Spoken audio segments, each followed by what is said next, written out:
말씀도 계속해서 이사야의 말씀입니다. 오늘 또 19장인데 어떻게 하다 보니 지난번에 본문도 제가 했었고 오늘 본문도 이어서 제가 하게 됐는데, 지난번에 제가 말씀드렸던 제 이야기 혹시 기억이 나시나요?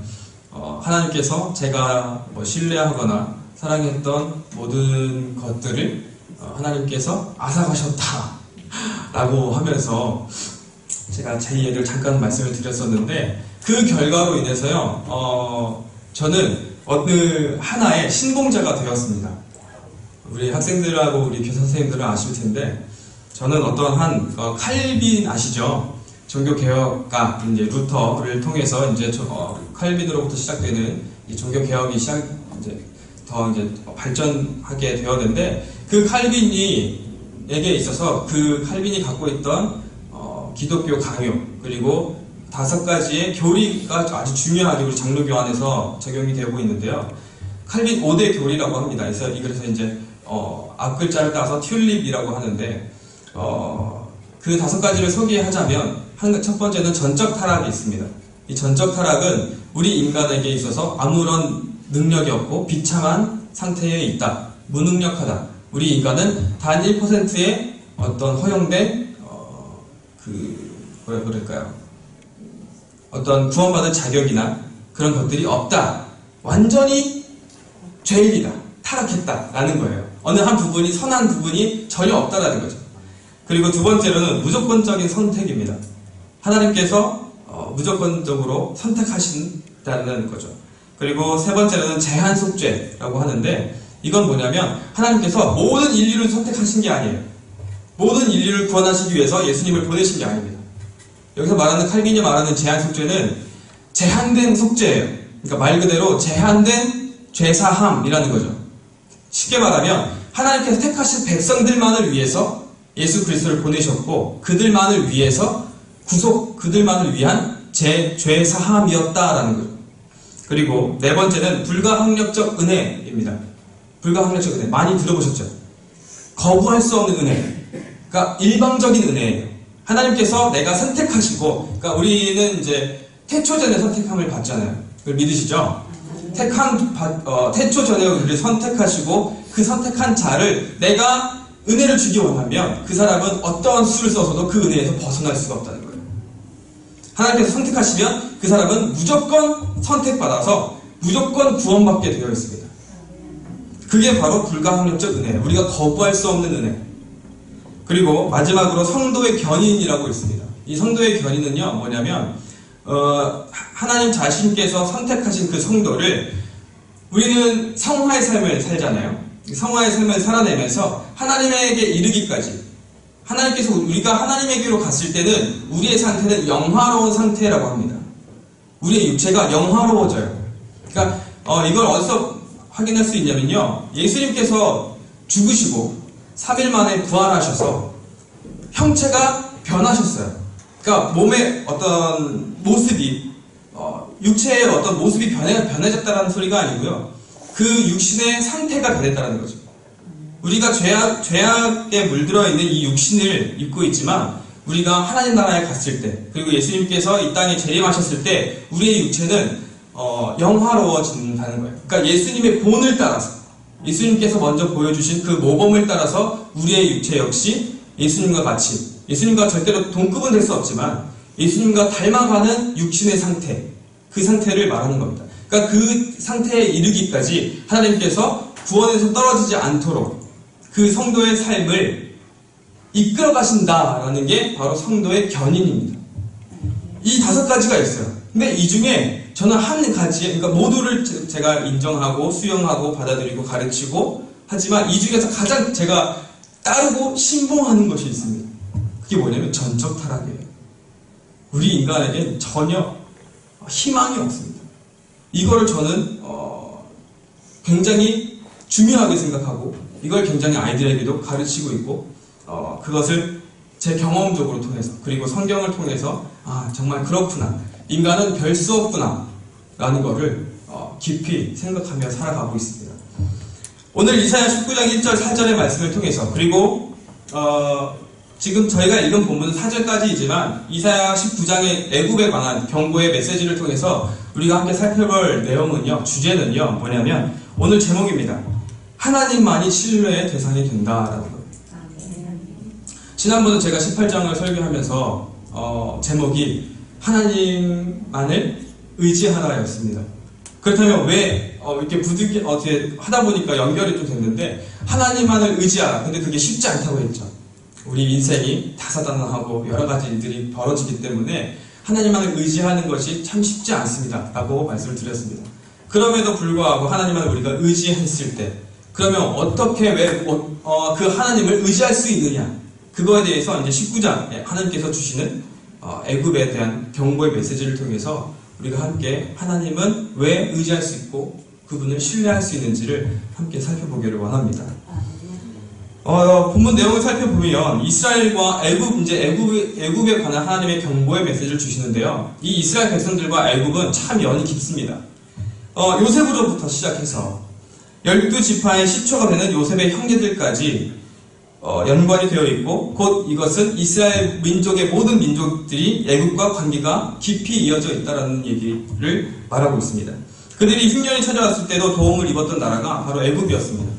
그래서 요셉의 형제들이 애굽에 찾아와서 먹을 것을 구해갔죠. 또한 종살이를 400년 동안 하면서 그 강대한 나라를 몸소 체험했던 민족들이었습니다. 그래서 이 때문에 이스라엘 사람들은 어떤 어려움이 닥치면요 애굽을 의지하기를 갈망했어요. 소망했고 그래서 그런 애굽을 의지하려는 어떤 일만 생기면 강대국 그러니까 자신에게 가장 연관이 있었던 이 애굽의 힘을 의지하려는 경향을 가지고 있었습니다. 그래서 하나님은 애굽을 향한 경고의 메시지를 지금 주고 계시는 거예요. 언제 남진할지 모르는 아수르를 두려워하고 있는 남유다 사람들은 이때에도 마찬가지로 애굽을 의지하기를 원했습니다. 하나님의 선민이 애굽을 의지하거나 의지할 수 있는 역사의 상황적 속에서 하나님은 이사야를 통해서 하나님의 심판의 대상에 불과한 애굽에게 경고의 메시지를 보내고 계신 것입니다. 이를 통해서 애굽 역시 하나님을 경배하게 될 것이라는 것을 자신의 백성들에게 보이시고 또 그것을 통해서 하나님 외에 다른 것을 의지하는 것이 얼마나 어리석은 일인지를 깨닫게 하시려는 의도에서 이사야를 통해서 애굽에 관한 경고를 주고 계시는 겁니다. 1절에 보시면 여호와께서 빠른 구름을 타고 애굽에 임하신다라고 합니다. 여기서 하나님께서 빠른 구름을 타고 임하신다고 되어 있는데 이것은 하나님께서 우리 인간으로선 절대 행할 수 없는 자연계를 마음대로 움직이시는 창조자 하나님 그리고 초월자 하나님의 위엄을 나타내고 있는 구절입니다. 그리고 아주 신속하게 애굽에 하나님의 심판이 임하실 것이라는 것을 말씀하고 계십니다. 그리고 그 다음 하반절을 보시면 애굽의 우상들이 그 앞에서 떨겠고라고 하십니다. 이것의 히브리어 원어를 살펴보면요 바브라는 접속사로 시작을 합니다. 그래서 여호와 하나님께서 빠른 구름을 타시고 애굽에 임하신 후에 그 결과가 어떻게 되는지를 보여주고 있는 것이고 또 앞에서 언급된 여호와 하나님과 뒤에 우상들을 대조하고 있는 접속사입니다. 그래서 앞에 하나님의 위엄과 그리고 뒤에 나오는 그 우상들을 대조하고 있는 거예요. 결과와 우상과의 비교를 하고 있는 것이죠. 그러니까 이겁니다. 빠른 구름을 타고 오신 여호와 하나님이 애굽에 임하면 이러한 결과가 벌어지고 또한 그 창조주 그리고 초월자 하나님과 애굽 사람들이 섬기는 우상을 비교하면서 얼마나 하나님이 위대하시고 절대적인지를 비교하며 그 우상들은 무용지물이다. 전혀 소용없으며 너희를 지켜주지 못한다는 것을 말씀하고 있는 것입니다. 그래서 그 참되신 하나님 앞에서 그 우상들이 떤다라는 표현을 하고 있는 거예요. 여기서 떨겠고라는 이 표현은요, 또 말 그대로 두려워서 어찌할 바를 몰라서 허둥지둥 대고 있는 모습을 표현하는 거예요. 떨겠고라는 히브리어 단어는 웨나우라고 하는데요. 이것의 원형은 누아으라고 합니다. 이 누아으라는 단어의 뜻은요, 흔들리다, 비틀거리다, 그리고 방황하다, 흩어지다라는 뜻을 가지고 있어요. 실제로 이 우상들이 어떤 인격체가 아니기 때문에 성경에 표현된 것처럼 두려워하거나 떨지는 못합니다. 왜? 존재 자체가 없기 때문에. 근데 다만 성경에서 이것은 수사적 표현으로서 적용되어 있는 거예요. 그것들이 얼마나 하나님 앞에서 무력한 것인지를 보여주기 위한 표현인 것입니다. 더 나아가서 이런 무력한 것들을 섬기는 애굽인들을 의지하는 이스라엘 백성들이 얼마나 어리석은지를 또한 암묵적으로 하나님께서 말씀하고 계신다는 겁니다. 그리고 마지막 애굽인들의 마음이 녹을 것이다 라고 말씀하세요. 이것은 애굽인들의 강팍했던 마음을 부드러운 마음으로 녹이시겠다라는 것이 아닙니다. 쉽게 오늘날로 말하면 멘탈이 나갈 것이다 라는 거예요. 멘탈이 나갈 것이다. 너희 애굽인들의 마음을 내가 두렵고 떨리게 해서 그 마음이 무너져 내려서 멘탈이 나갈 것이다 라는 뜻이에요. 하나님께서 펼치시는 그 심판에 그들의 마음이 무너져 내릴 것이라는 말씀인데, 하나님의 심판은 2절에서 4절까지 보시면 애굽 사회에 혼란을 일으키십니다. 그리고 5절부터 10절까지 살펴보면 경제적인 피폐, 그리고 11절부터 15절을 보시면 국가의 와해가 일어납니다. 이러한 심판에 대해서 애굽인들의 반응을 지금 말씀하고 계시는 거예요. 이러한 심판이 일어났을 때 애굽의 사회의 혼란과 경제의 피폐, 그리고 국가의 와해가 일어났을 때, 그러니까 애굽 전체가 흔들리는 거예요. 생각해보세요. 사회의 혼란, 경제가 무너져요. 그리고 그 국가의 와해가 일어납니다. 그러니까 애굽이라는 나라 전체가 흔들려 버리는 거예요. 그러니까 그걸 바라보고 있는, 당하고 있는, 경험하고 있는 이 애굽인들의 마음이 멘탈이 나가버린다는 거죠. 하나님께서 지금 그렇게 하시겠다라는 거예요. 보세요. 지난번 기억하실지 모르겠는데 제가 구약 성경에 자주 등장한다는 그 구절이 있는데 여기에도 등장합니다. 뭐냐면 5절에 보시면 다 말씀하시고요. 주 만군의 여호와의 말씀이니라 라고 해요. 도장을 딱 찍어버리시죠. 하나님께서 말씀하시고 꽝꽝꽝, 하나님 내가 말하는 거야. 전능자이시고 초월자이신 그 하나님께서 내가 말하고 있는 거야 라는 거예요. 그건 일어난다는 거예요. 절대적으로 비껴나갈 수 없는 심판이라는 것입니다.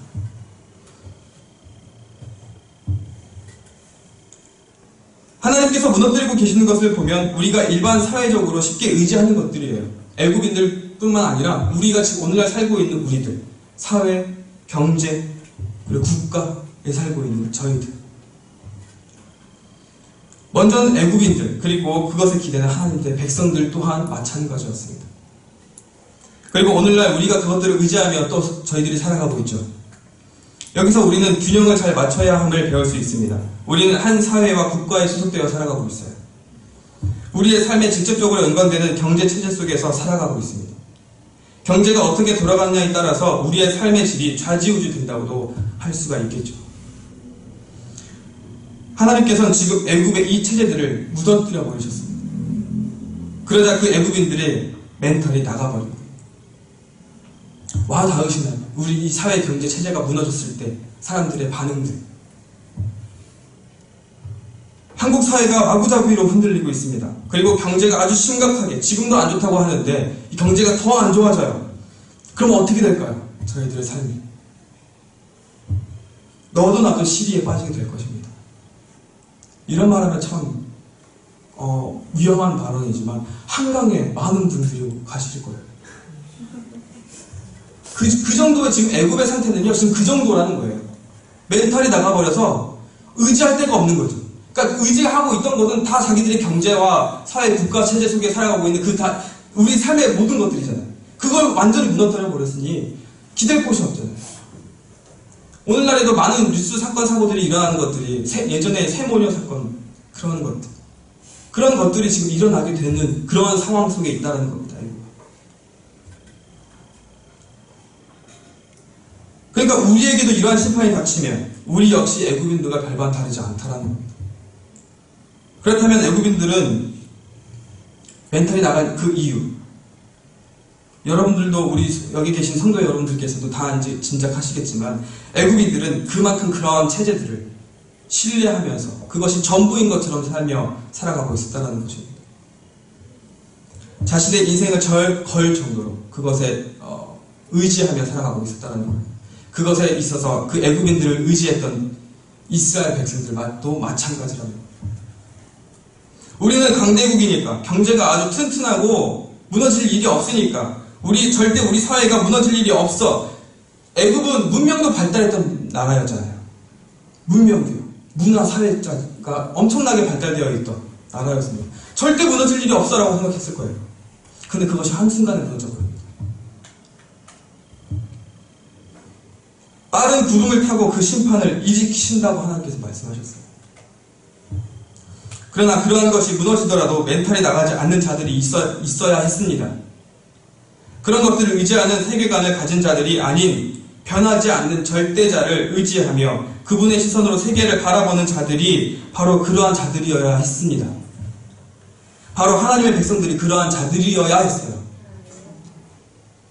그러나 그럴 수 있었던 그들이, 그래야만 했던 그들이, 그 백성이 지금 애국인들과 똑같이 마음이 녹아져서 멘탈이 나가서 두려움에 떨고 있는 것입니다. 하나님만 의지하며 하나님만을 신뢰해야 하는 그 하나님의 백성들이 그들 마음에 눈에 보여지는 강한 사회, 국가, 경제 체제를 가진 애국 민족을 의지하고 있었다는 것입니다. 하나님은 지금 그걸 이사야를 통해서 19장을 통해서 그것을 경고하고 계시는 거예요. 사람과 사람이 만든 체제는 얼마나 무너지기 쉬운 것인지 모릅니다. 기본적으로 인간이 일으켜낸 모든 것은 다 절대적이지가 않습니다. 왜냐하면 인간 자체가 절대적이지 못하기 때문입니다.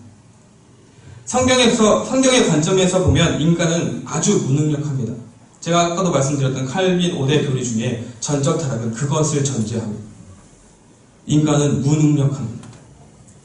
우리가 타락 이전에는 선한 것을 행할 수 있었습니다. 무엇인가를 내가 이룩해냈을 때, 타락 이전의 상태에는 무엇인가를 하면 선한 결과가 맺어졌어요.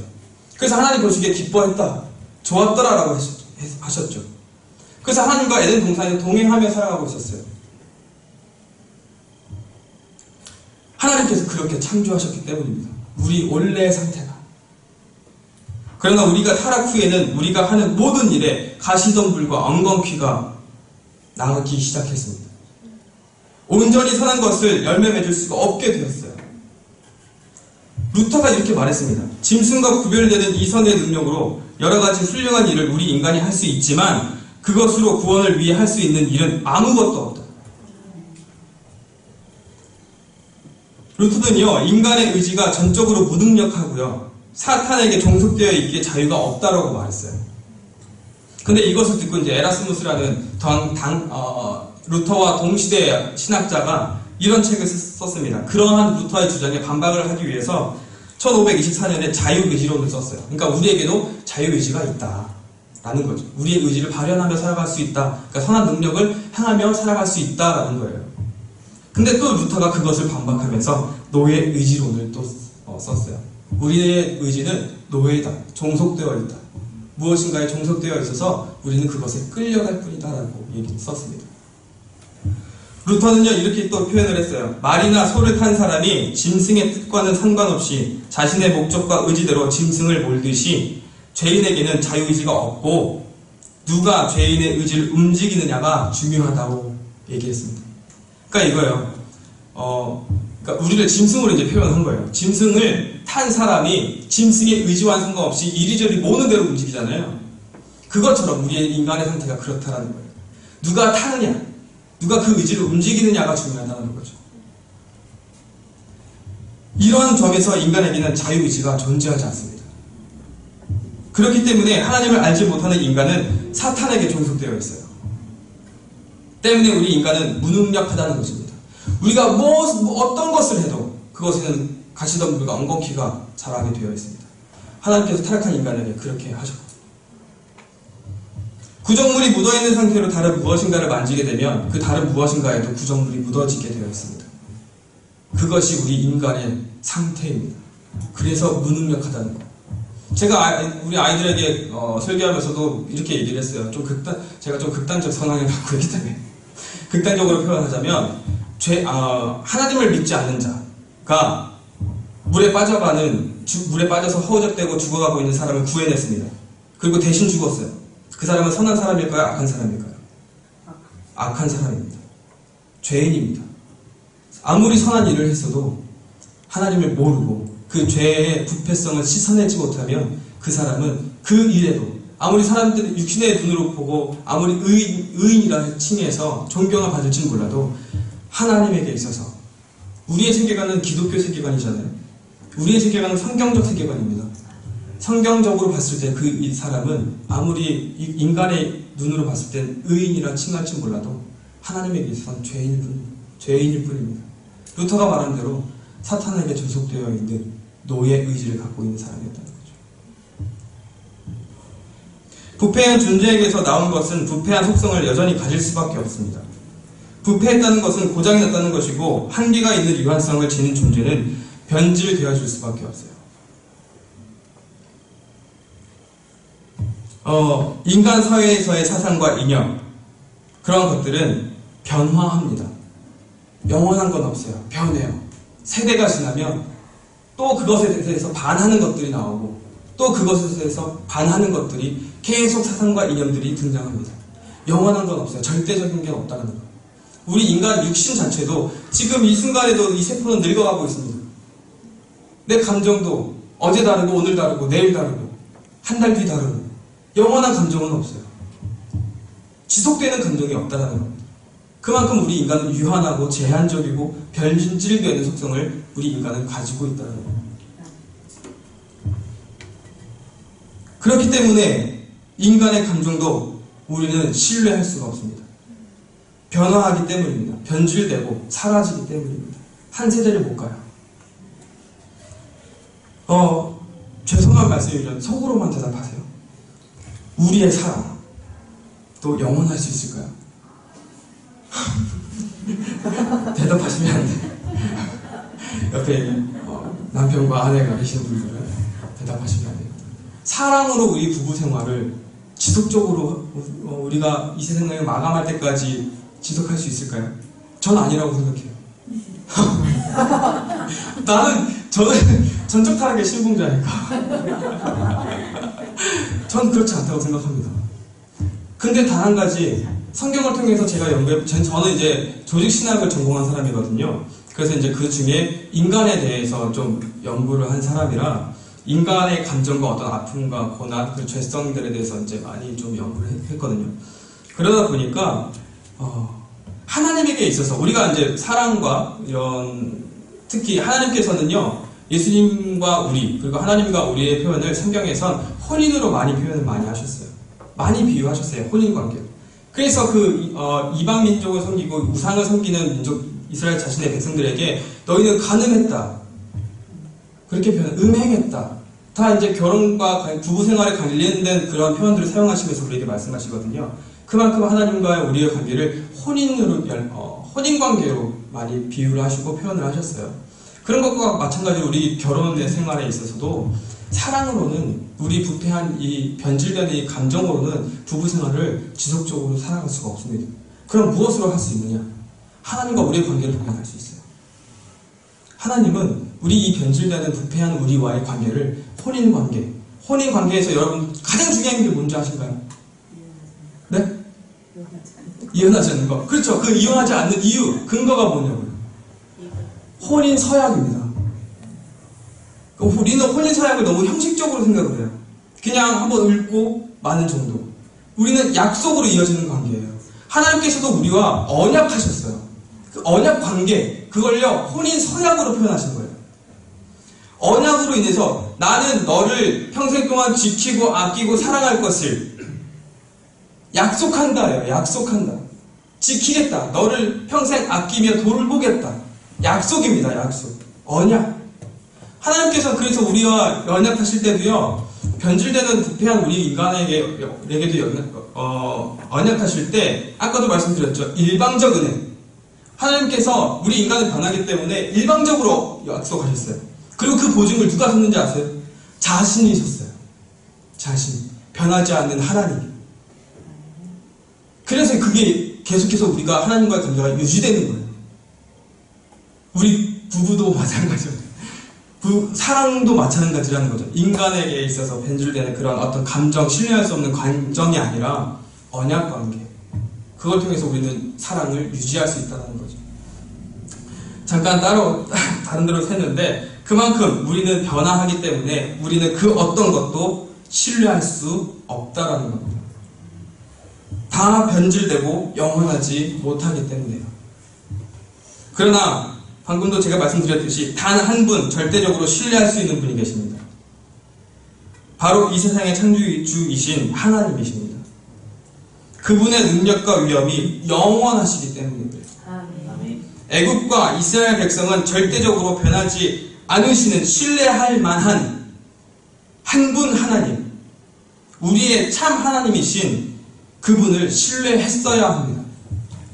더 나아가서 지금 오늘날 우리도 지금 이곳에 모여 교회를 이룬 저와 여러분들이 이 땅에서 참으로 신뢰할 만한 분은 바로 우리의 참 하나님 되시는 그 한 분 하나님이십니다.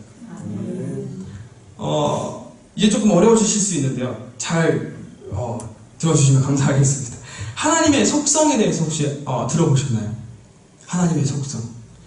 하나님의 성경의 근거에서 하나님의 속성은 존재, 지혜, 권능, 거룩, 공의, 선함, 진실, 이렇게 성경에서 하나님의 속성을 나타냅니다. 존재는 그러니까 하나하나를 좀 제가 말씀드려보면 아주 중요한 부분입니다. 출애굽기 3장 14절에서 말씀하신 나는 스스로 있는 자니라를 말하고 있는 거예요. 자존하시는, 스스로 존재하시는 그 자존자이신 하나님을 말하고 있는 겁니다. 오직 하나님만이 스스로 계실 수 있습니다. 또한 지혜는 우리는 배우고 익혀서 지혜를 얻잖아요. 한 분야의 박사가 되려면요, 의무 교육을 거쳐가지고 보통 적어도 23년의 시간이 필요해요. 23년의 시간을 지내야 그것도 이제 빠른 거죠. 박사 과정 이제 논문이 디펜스에서 그걸 통과하지 못하면, 그러니까 디펜스라고 이제 논문을 쓰고 여기 교수님들, 지도 교수님들이나 여기 교수님들 앉아서 논문을 발표해요. 그러면 그 논문을 발표한 것에 대해서 질문을 막 합니다. 반박, 논박을 해요. 거기서 디펜스, 그러니까 방어하지 못하면, 제대로 논리적으로 설명해주지 못하면 패스가 안 됩니다. 그러니까 논문이 다시 써야 돼요. 처음부터 논문을. 그러니까 그런 일들이 있기 때문에, 그러니까 23년은 빠른 거예요. 적어도 30년 이상을 그러니까 의무 교육을 거쳐서 30년 이상을 해야 박사를 딸 수가 있어요, 학위를.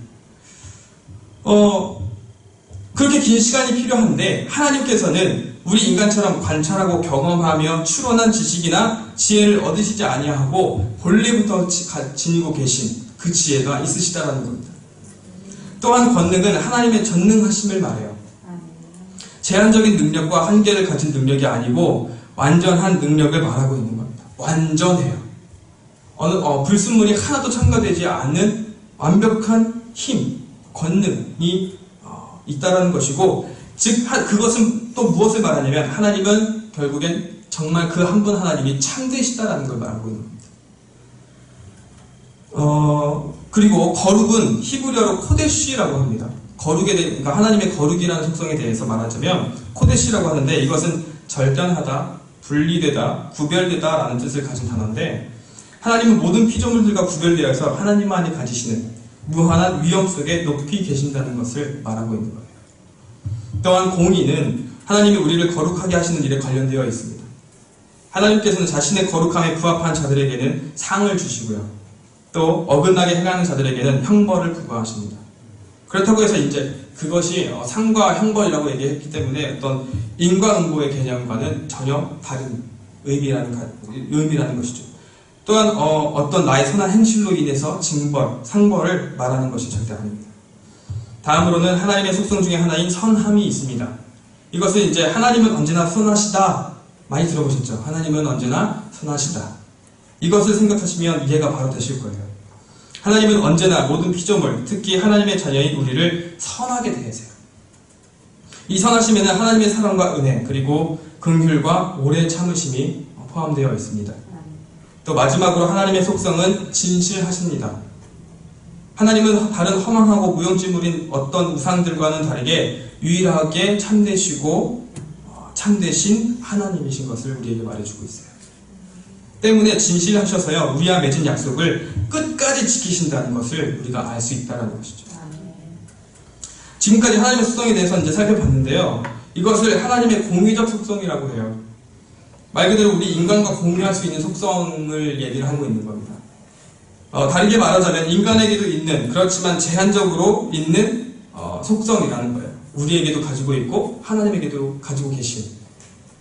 왜냐하면 하나님께서 우리를 창조하실 때 어떻게 창조하셨죠? 하나님께서 하나님의 형상대로 우리를 창조하셨잖아요.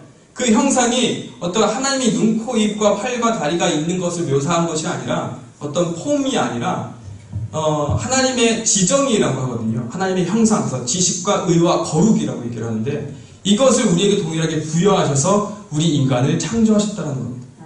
그 안에 부여진 그 지정이 안에 있는 것이 바로 존재, 지혜, 권능, 거룩, 공의, 선함, 진실, 이것이 우리에게도 묻어져 있다는 거죠.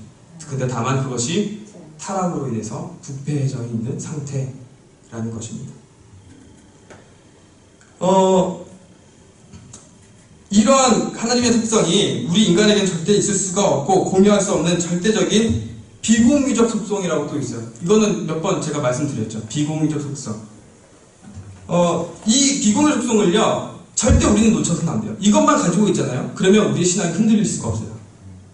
이 딱 세 가지만 알고 있어도. 비공유적 속성이 뭐냐면, 여러 번 제가 말씀드렸을 거예요. 무한성과 불변성과 영원성입니다. 하나님은 이 비공유적 속성 이 세 가지를 통해서 아까 말씀드렸던 존재, 권능, 거룩, 공의, 선함, 진실, 이것들이 다 연결되어 있어요. 하나님은 무한하시고 불변하시고 영원하신 존재의 속성을 가지고 계십니다. 또한 그 지혜가, 권능이, 거룩함이, 공의가, 선함이, 진실하심이 우리와는 다르게 무한하십니다. 불변하고 영원하세요. 이것을 절대 놓치시면 안 돼요. 이것을 놓치는 순간에 우리는 시위에 빠지게 됩니다. 하나님 그렇다면 왜 이래? 사실은요, 우리가 변하기 때문에 하나님이 변했다고 생각을 하는 거예요. 하나님은 그대로 계시거든요. 근데 우리는 변하잖아요. 제가 말씀드렸죠. 우리는 계속 변해요. 우리의 감정과 생각들이 시시때때로 변하는 사람, 인간입니다. 그렇기 때문에 하나님은 여전히 우리를 사랑하시고 선하게 우리를 대우하시지만 내가 변했기 때문에 하나님이 변했다고 생각을 하는 거예요. 하나님은 그대로십니다. 왜냐하면 그 하나님의 우리에게는 전혀 없는 그 속성이 하나님에게 있으시기 때문에, 영원하시고 무한하시고 불변하시기 때문에. 그걸 놓치게 되면 오늘 본문에 나타난 애국 사람들처럼 멘탈이 나가게 되는 거예요. 두려움에 어쩔 줄 몰라 하며 이리저리 방황하면서 마음이 무너지게 된다는 거예요. 하나님은 무한하시고 불변하시고 영원하시기 때문에 언제나 어느 순간이나 우리에게 선하신 하나님이 되십니다. 설령 사회, 민족, 경제 체제가 무너지더라도 혹은 개개인이 험악한 세월을 보내고 있다고 할지라도 그분은 영원하시기 때문에, 그분은 무한하시기 때문에, 그리고 그분은 영원하시기 때문에 나에게, 그리고 우리 민족에게 언제나 선하신 우리의 참 하나님이 되실 수 있는 것입니다. 그러한 분이 우리에게 약속하셨어요. 예수 그리스도의 피로 우리를 살리셨고 우리를 구원에 이르게 하셔서 변질되지 않는 그 언약이, 영원한 그 언약이 우리를 영원한 생명의 길로 이끄신다는 겁니다. 그래서 우리는 위로를 얻을 수가 있어요. 무한하시고 불변하시고 영원하신 그 하나님의 속성 때문에 우리는 어느 순간에도 그 하나님을 생각하며 묵상하며 위로를 얻을 수 있는 겁니다. 우리가 신뢰해야 할 분이 과연 무엇입니까? 이 땅에 변질되며 썩어 없어지고 가시덤불과 엉겅퀴가 무성한 것을 과연 우리가 신뢰할 수 있을까요? 저는 저 역시도 신뢰하지 않습니다. 나도 변하게 돼요. 우리는 우리 스스로도 신뢰할 수 없는 존재예요. 인간. 이 땅에서 변하지 않는 것은 없습니다. 때문에 그것들을 신뢰할 만한 가치가 없는 것들입니다. 애국을 의지하는 하나님의 백성들은 오직 여호와 하나님만을 신뢰해야 했습니다. 오늘날 우리도 역시 절대로 변하시지 않는 여호와 하나님만을 신뢰해야 할 것입니다. 그것이 우리의 유일한 소망입니다. 무한하시고 불변하시고 영원하신 그분께서 우리에게 영생을 약속하셨고 우리에게 임마누엘의 하나님이 되시겠다고 일방적으로 우리에게 은혜와 약속을 주셨습니다. 그렇다면 우리는 그분을 신뢰할 수 있습니다. 믿으시는 하나님, 믿으시다, 믿분, 이 뜻이 믿을만하다, 신뢰할 만하다, 변하시지 않는 그분을 말하고 있는 겁니다. 신뢰할 만한 분, 믿을 만한 위엄 있는 존재, 그분이 여호와 하나님이십니다. 이 성경 구절을 저희가 함께 읽고 말씀을 마치도록 하겠습니다. 이사야 예언이 예레미야 때에 일어나고 있습니다. 예레미야 선지자는 이사야 때 선포된 그 말씀을 눈으로 확인하면서 또 예언을 하고 있는 장면이거든요. 그 예레미야 선지자를 통해서 하나님께서 말씀하시는 부분입니다. 예레미야서 11장 4절입니다. 예레미야서 11장 4절입니다.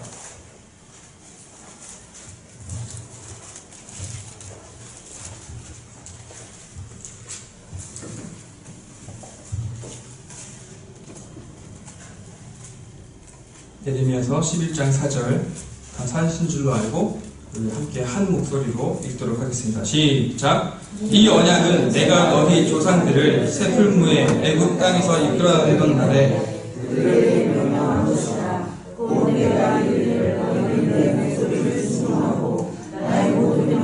따라 행하라. 그리하면 너희는 내 백성이 되겠고 나는 너희의 하나님이 되리라. 아멘. 우리는 그분만을 신뢰하며 그분의 명령을 신뢰할 수 있습니다. 그분만을 의지할 수가 있습니다. 변하시지 않기 때문에요. 영원하시기 때문에요. 그 권능이 무한하시기 때문입니다. 그분만이 우리의 참되신 참 여호와 하나님이시기 때문입니다. 신뢰할 만한 하나님을 끝까지 신뢰하는 저와 여러분이 되어지시기를 간절히 소망합니다. 기도하겠습니다. 사랑의 하나님 감사합니다. 오늘 이사야 19장의 말씀을 통하여 우리가 무엇을 신뢰해야 하는지 함께 살펴보았습니다. 하나님, 오직 저희들은 이 땅의 모든 것들은 썩어 없어질 것들이며 영원하지 않으며 변해가는 것을 확인하며 그것이 과연 신뢰할 만한 것인지를 고민하고 오직 신뢰할 만한 참 하나님, 그 미쁘신 하나님을 우리가 신뢰하기를 간절히 소망합니다. 하나님께서 나만을 의지하라고 애타게 말씀하시고 나만을 신뢰하라고 애타게 말씀하시는 이사야의 예언을 통하여 그 하나님의 사랑과 은혜의 메시지가 오늘날 우리에게 들려지게 하시고 그것을 청종하며 그 명령을 쫓아 행하는 하나님의 보배로운 여기 모인 저를 포함한 모든 성도들이 하나님만을 굳게 믿고 신뢰하는 귀한 시간이 되어지기를 바라오니 그 은혜를 풍성하게 부어주시옵소서. 살아계신 예수 그리스도의 이름으로 기도하였습니다.